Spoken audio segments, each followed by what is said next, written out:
Hello, welcome all of you to another video in my YouTube channel, Science and IT in One.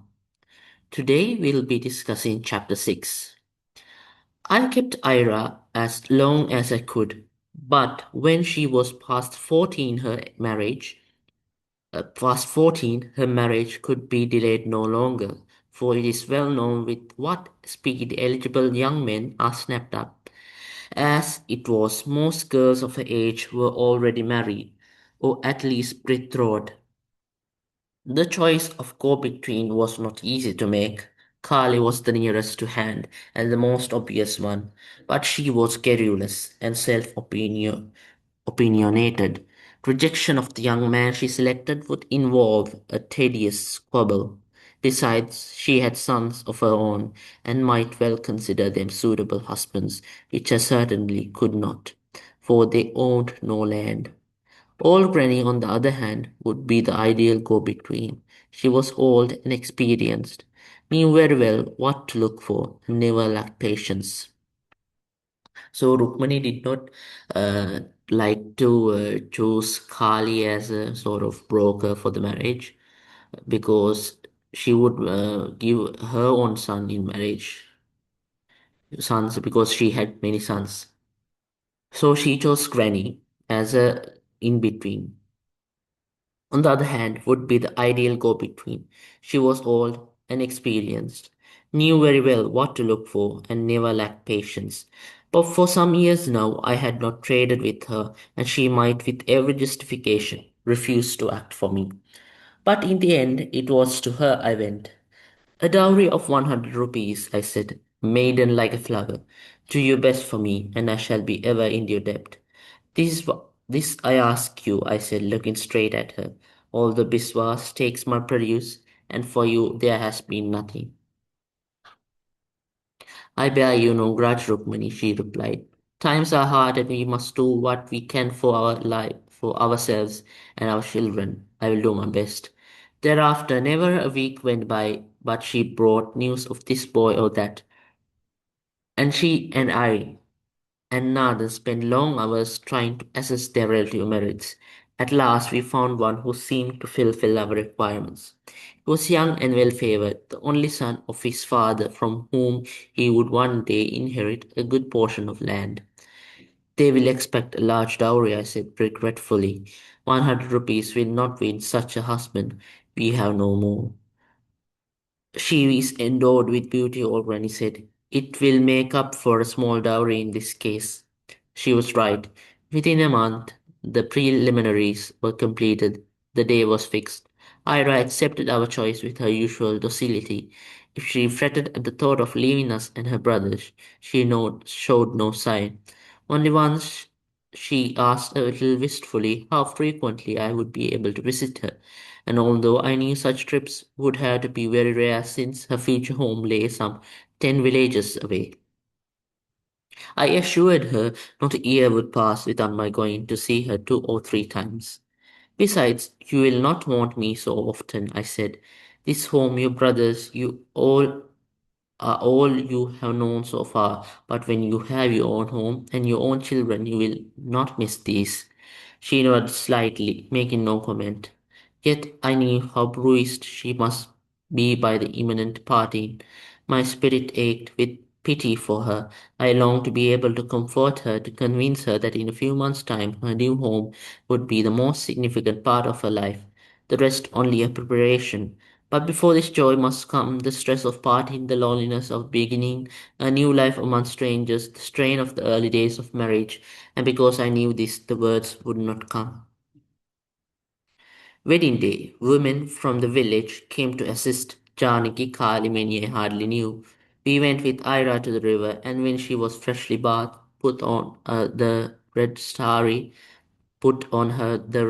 I had worn at my own wedding. Its rich, heavy folds make her look more slender than she was. Made her look a child. I darkened her eyes with kohl, and the ears fell away more. She was pitifully young. I could hardly believe that she was to be married today. So this brings out the reality of the child marriages done in India. This is the reality of the post-colonial India at that time. The bridegroom arrived. His parents, his relatives, our friends, the priest, the drummer arrived and squatted outside awaiting permission to begin. The fiddler joined him. There should have been another musician. There should have been other musicians as well, a flautist, a harmonium player, but we could not afford these. Nathan would have nothing we could not pay for. No debts, he insisted, no debts, but I grudged Ira nothing. Had I not saved from the day of her birth so that she should marry well? Now I brought out the stores I had put by month after month, rice and dal and jars of oil, betel leaf, arecanuts, chewing tobacco, and copra. I didn't know you had so much, said Nathan in amazement. And if you had there, and if you had there would be little enough, I said with a little wink at the woman. For men are like children and must grab what they see.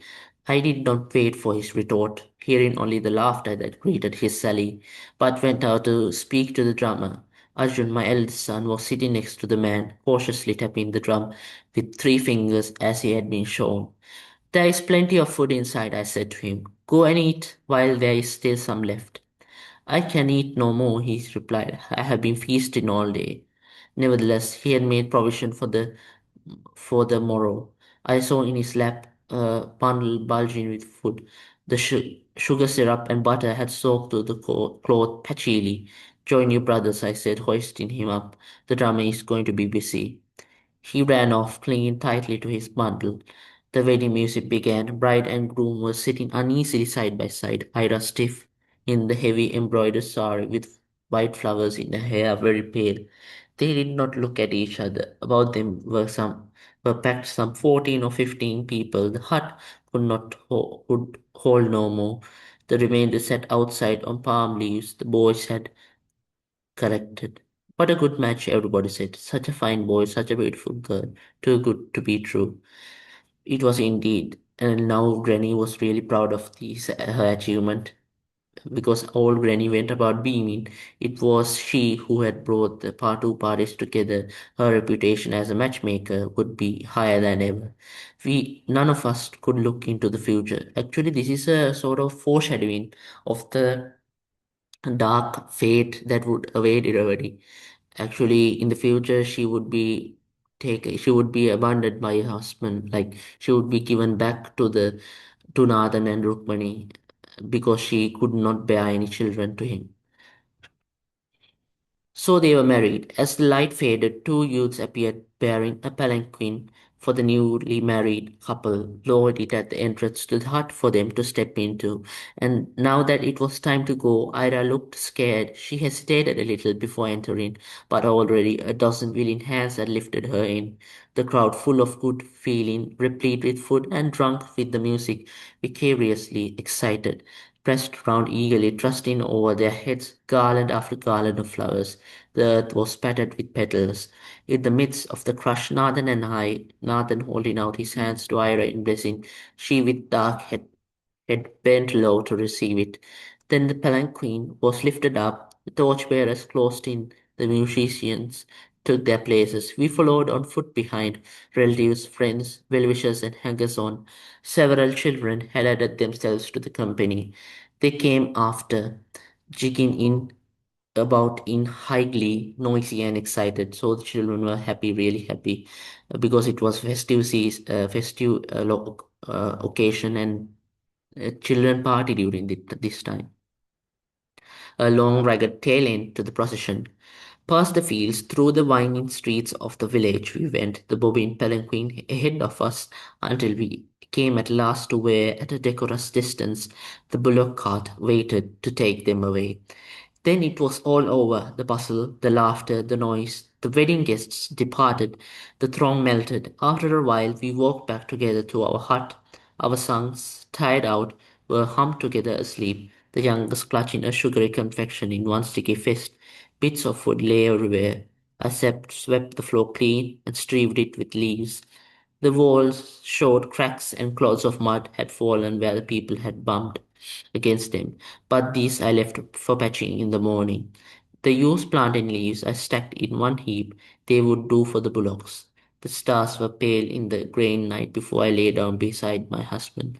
Not to sleep, but to think. For the first time since her birth, Ira no longer slept under our roof. So, this passage, as a conclusion, we could say that this passage talks about the marriage of Ira and her eventual departing, and how Rukmani has well planned her wedding, like collecting money enough so she could have a good wedding. So, with that, we end chapter 6, and we would be meeting with chapter 7 uh, in the next video. So, thank you.